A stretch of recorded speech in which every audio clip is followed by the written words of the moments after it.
Hello students, welcome to online maths class. This is your maths teacher. बच्चे, कल हमने theorems की थी ऑल्टरनेट इंटीरियर एंगल्स पे, जो कि आपके पेज SB22 पे सप्लीमेंट्री बुक में दी हुई हैं। तो आज हम थ्योरम्स करेंगे को इंटीरियर एंगल्स पे। को इंटीरियर एंगल्स कैसे बनते हैं? जब दो पैरेलल लाइंस को कोई ट्रांसवर्सल कट करती है तो हम वहाँ पे यू बना सकते हैं। One you is this and another you is this. तो इन यूज के बीच जो एंगल्स बन रहे होते हैं दैट आर कॉल्ड को इंटीरियर एंगल्स। तो इन एंगल्स की प्रॉपर्टी क्या होती है बेटा? ये एंगल्स सप्लीमेंट्री होते हैं, like their total gives 180 degrees. For example इन दोनों का टोटल 180 डिग्री बनेगा और दूसरी तरफ के जो एंगल्स हैं इन दोनों का टोटल भी 180 डिग्री बनेगा। ये हम आज प्रूव करेंगे। इसका प्रूफ वैसे ऑलरेडी आपको SB23 पे अवेलेबल है, लेकिन मैं इसको एक्सप्लेन कर देती हूँ। So to write the proof, first of all it is necessary to write given and to proof, जो कि आपने लिख लिया है। उसके बाद प्रूफ आता है। तो सबसे पहली स्टेटमेंट कौन सी है कि DPF और DPO ये दोनों एंगल्स 180 डिग्री के हैं, बिकॉज ये क्या बना रहे हैं? Linear pair. ठीक है। सेकंड स्टेटमेंट है कि angle DPF is equal to angle BOP। ये दोनों angles, because these are corresponding angles. अब इन दोनों स्टेटमेंट से जहाँ पे मैंने डॉट्स लगाए हैं, DPF को आप रिप्लेस कर दोगे BOP राइट करके, जो कि स्टेटमेंट 1 में लिखा है। तो स्टेटमेंट 1 से मेरे पास स्टेटमेंट 2 बन गई है। मैंने DPF काट के यहाँ पे क्या लिख दिया है? BOP।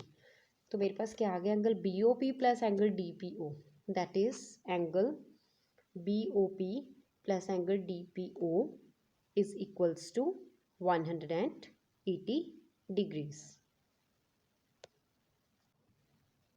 नेक्स्ट स्टेटमेंट आपके पास है BOP this and DPO 180 degree. ये हमने अभी लेटेस्ट प्रूव किया है, बट हमारे पास DPO एंगल जो है, which angle I am going to highlight that again, that is DPO। ये वाला एंगल बेटा रेड वाला, ये किसके इक्वल है? AOP के इक्वल है। Why? Because these are alternate interior angles। These two angles Z के बीच जो फॉर्म हो रहे हैं, right.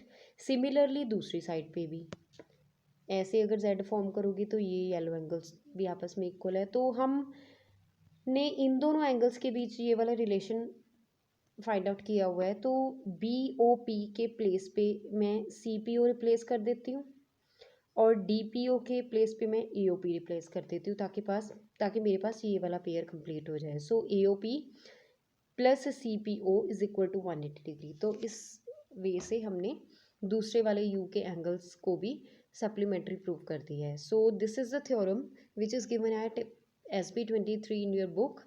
You can pause the video and note down the statement of the theorem as well as the proof of the theorem. Otherwise आपकी book में भी available है, वहाँ से भी आप इसे नोट डाउन कर सकते हो। और नेक्स्ट स्टेटमेंट बेटा जो है आपकी, वो है theorem 5 eight SB23। If the transversal intersects two parallel lines, अगर एक ट्रांसवर्सल दो पैरेलल लाइंस को इंटरसेक्ट कर रही है, then each pair of interior angles on the same side of transversal is supplementary। ये तो थ्योरम थी, लेकिन इसका अब कन्वर्स कैसे सोचोगे आप? what would be the converse of this theorem?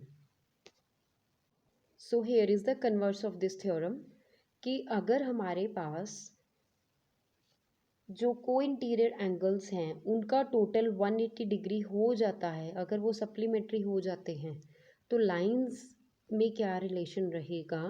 Lines क्या हो जाएंगी? पैरेलल हो जाएंगी, right. Then we have to prove two lines are parallel. तो जब हमने किसी थ्योरम का कन्वर्स करना होता है तो उसके एक्चुअल प्रूफ में जो चीज़ हम गिवन में लिखते हैं वो टू प्रूफ में आ जाती है, और जो टू प्रूफ में लिखते हैं वो गिवन में आ जाती है। दैट मीन्स जो लेटेस्ट थ्योरम हमने की है उसका गिवन और टू प्रूफ शफल हो जाएगा इस थ्योरम के लिए। तो इसका प्रूफ हम कैसे स्टडी करते हैं? स्टेटमेंट पहली है कि B O P this angle plus B O E this angle form linear pair 180 degree. Similarly angle B O P this and D P O also form 180 degree. तो दोनों equations को जब हम इक्वेट कर देंगे तो हमारे पास बी ओ पी और बी ओ पी कट हो जाएगा और क्या रह जाएगा? B O E is equal to D P O. That means we will be left with this statement B O E is equal to D P O. And which angles are these? Yes, these are corresponding angles. यहाँ पे corresponding angles का axiom लगा है. और जब corresponding angles equal हो जाते हैं तो जो लाइंस कॉरस्पॉन्डिंग एंगल्स को फॉर्म कर रही होती हैं उनमें क्या रिलेशन हो जाता है? वो लाइंस पैरेलल हो जाती हैं, right? The proof of this theorem is given to you at SB 23, that is theorem 5. So you can note down also from the book. Now come to the concept time 11, which is given at SB 24 in your supplementary book, that is lines parallel to the same line. जो एक line बाकी parallel lines बाकी same lines के parallel होती हैं. तो इसके लिए हम कॉन्सेप्ट टाइम 11 रीड करेंगे. Parallel lines never touch each other. Parallel lines एक दूसरे को कहीं पे भी टच नहीं करती हैं. And are always equidistant from each other. और हमेशा एक दूसरे से इक्वल डिस्टेंस पे होती हैं. That means this is the parallel line. So अगर आप इस परपेंडिकुलर डिस्टेंस को देखोगे, इसे इससे इसे, all these perpendicular distance will be equal. ऐसे डिस्टेंस नहीं आप देख सकते. जब भी आपने डिस्टेंस देखना है आपने परपेंडिकुलर डिस्टेंस ही देखना है. दैट मीन्स वो डिस्टेंस जो है दोनों तरफ 90 डिग्री का एंगल बना रहा हो, जैसे लैडर होती है. This property of parallel lines makes them parallel to any other line if the other line is parallel to any one of them. So we can see the examples in our daily life. आप देख सकते हो कि lines parallel दी हुई हैं आपको इन तीनों examples में. जैसे this bench is parallel to all the benches in the classroom. Here is the theorem. Lines which are parallel to same lines are parallel to each other. जो लाइंस एक सेम line के पैरेलल होती हैं वो आपस में भी पैरेलल होती हैं. देख सकते हो बेटा, आपको गिवन दिया हुआ है A B parallel to C D and A B parallel to E F also. तो हमने प्रूव क्या करना है? We want to prove that C D is also parallel to E F. सबसे पहले ए बी और सी डी हम लेंगे, ठीक है? This is A B and CD, these both are parallels and this is a transversal, right? So DPG angle is equal to BOG. DPG angle कौन सा बन रहा है? It is here. and BOG angle कौन सा बनना है? ये वाला. दोनों कौन से एंगल्स है बेटा? Corresponding angles. अब हम आते हैं सेकेंड इक्वेशन पे. AB is parallel to EF and this is a transversal. तो हमारे पास F Q G is equal to angle B O G. तो आप देख सकते हो एक ब्लैक डॉट और एक रेड डॉट एक दूसरे को टच कर गई है. दैट मीन्स वो सेम एंगल्स को रिप्रेजेंट कर रही है. तो अगर ब्लैक डॉट्स वाले एंगल्स भी आपस में इक्वल हैं, रेड डॉट्स वाले एंगल्स भी आपस में इक्वल हैं, तो वहाँ से हम क्या कंक्लूड कर सकते हैं कि ये दोनों एंगल्स भी आपस में इक्वल हैं, which shows that this line is parallel to this line. Okay. ये जो थ्योरम्स बेटा हम कर रहे हैं ना, ये थ्योरम्स जो हमारे नेक्स्ट एक्सरसाइजेस के सम्स हैं उनमें यूज़ होंगी, जैसे कि exercise 6.2. Let's start exercise 6.2 today. Here is the first question in front of you. Find the values of x and y and then show that A B is parallel to C D. हमने ये find out करने की x और Y की values कितनी हैं, these two, and then A B and C D में क्या रिलेशन है. वो रिलेशन ये रहेगा कि दोनों पैरेलल हो जाएंगे. Here is the solution. बेटा सबसे पहले हमने क्या फाइंड आउट किया है? हमने यहाँ पे लीनियर पेयर लगा के एक्स की वैल्यू फाइंड आउट की है जो कि कितनी आ रही है 130 डिग्रीज। अब देख सकते हो यहाँ पे लीनियर पेयर लिखा हुआ है, राइट। उसके बाद हमने इन दोनों एंगल्स के बीच जहाँ पे मैंने ब्लैक डॉट्स लगाए हैं प्रॉपर्टी लगाई है वर्टिकली ऑपोजिट एंगल्स की। Yes, these are vertically opposite angles. तो y किसके इक्वल आ गया 130 डिग्रीज के, x भी 130 डिग्रीज के आ गया लीनियर पेयर लगा के यहाँ पे, और y आ गया वर्टिकली ऑपोजिट एंगल्स का एक्सिम लगा के। अब आप देख सकते हो कि x और y दोनों इक्वल हैं। अगर x और y इक्वल हो जाते हैं, और ये कौन से एंगल्स बन रहे हैं बेटा, ये बन रहे हैं alternate interior angles. You can see here z, these two are alternate interior angles, and when alternate interior angles are equal, then the lines which are making those angles are parallel to each other. So here you can mention that x and y both are equal and which are alternate interior angles, hence AB is parallel to CD, because if a transversal intersects the line such that a pair of alternate interior angles is equal, then the two lines are parallel. तो आप इस video को pause करके इसका solution अपनी fair notebook पे note down कर सकते हो। Here is the second question of NCERT, exercise 6.2, question number 2. If AB is parallel to CD and CD is further parallel to EF, that means these three lines are parallel to each other, and Y and Z are given to you in ratio 3:7. Then you have to find out the value of x. तो सबसे पहले बेटा हम निकालेंगे y and z की value भी आप निकाल सकते हो अगर x की वैल्यू निकालनी है। ये डिपेंड करता है कि आपने जो चीज़ फाइंड आउट करनी है उसके लिए अगर आपको फर्दर किसी और एंगल की रिक्वायरमेंट है तो आपको वो एंगल निकालना पड़ेगा।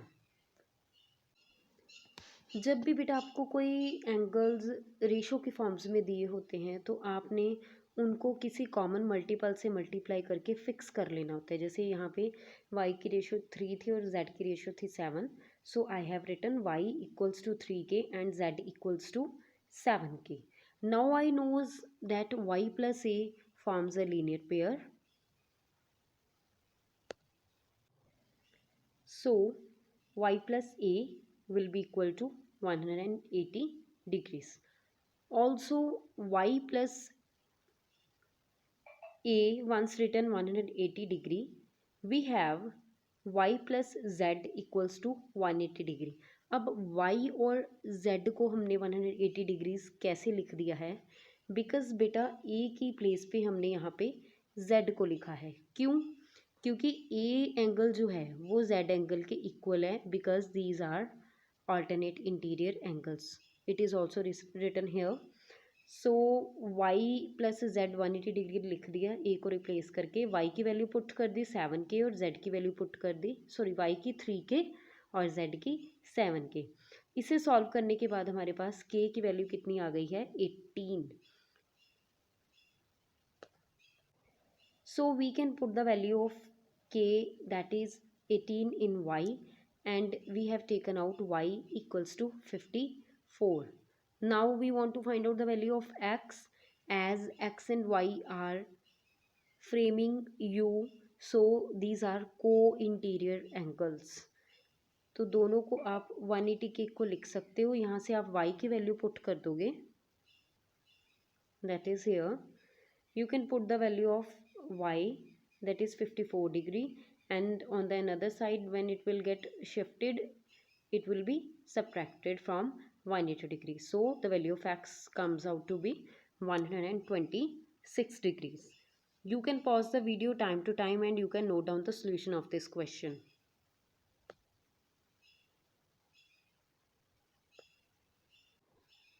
Next you have question number 3 from exercise 6.2. Here AB is parallel to CD, EF is also perpendicular to CD, and GED angle, this full angle is given to you 126 degrees. So you have to find out all these angles. Given write down कर लिया, to proof write down कर लिया, या फिर to find भी आप इसे लिख सकते हो अगर कोई एंगल फाइंड आउट करना है। तो सबसे पहले बेटा हम अप्लाई कर रहे हैं A G E is equal to G E D. This is angle G E D and this is angle A G E. So these are making alternate interior angles. तो हमारे पास ए जी ई एंगल कितना आ गया 126 degrees, right. अब ए G ई के साथ हम इस angle को ऐड करके लीनियर पेयर बना सकते हैं। तो हमारे पास कौन सा एंगल आ गया है, एफ जी ई। वीडियो को पॉज करके यहाँ तक नोट डाउन कर सकते हो बेटा आप। Now angle F G E comes out to be 54 degrees. कौन सा, ये वाला, right. Then next you want to find out angle G E F. बेटा बहुत इजी है, पूरा एंगल आपको दिए 126 डिग्री। इसमें से अगर आप इतना येलो पोर्शन 90 डिग्री निकाल दोगे, बिकॉज स्क्वायर बना हुआ है तो 90 डिग्री का एंगल है, आपके पास ये वाला एंगल रह जाएगा, ठीक है। तो ये कितना आ गया यहाँ पे 36 डिग्रीज, राइट। देन आपके पास एक एंगल आ गया है A G E, that is this. दूसरा एंगल आ गया है G E F, that is this. And third angle is F G E, that is this. तो तीनों एंगल्स आपके पास इस क्वेश्चन में जो भी निकालने थे, that are here. You can pause the video and note down the solution. So now there is one more task for you. बेटा आज एक तो आपने 6.2 एक्सरसाइज के फर्स्ट 3 क्वेश्चंस ही करने हैं। मैं इसीलिए आपको कम क्वेश्चंस दे रही हूँ ताकि आपको ये कंसेप्ट बहुत अच्छे से क्लियर हो सके, right. Now there is an observation sheet in front of you which is related to co-interior angles. आपने इस ऑब्जर्वेशन शीट को फिल करना है, राइट। ये आज का आपका होमवर्क है। एक ऑब्जर्वेशन शीट मैंने पहले भी आपको दी थी, तो बेटा दोनों ऑब्जर्वेशन शीट्स का जो भी रिव्यू है, जो भी आंसर्स हैं, ये मैं आपके साथ कल वाली क्लास में शेयर करूँगी, ओके। इन शीट्स को आप अपनी नोटबुक में भी नोट डाउन कर सकते हो, ठीक है। Observation sheet 1 and observation sheet 2 लिख के, right. So that's all for today. If you have any doubt related to these topics, you can post your doubt at ask doubt session at lead platform. That's all for today. Happy learning.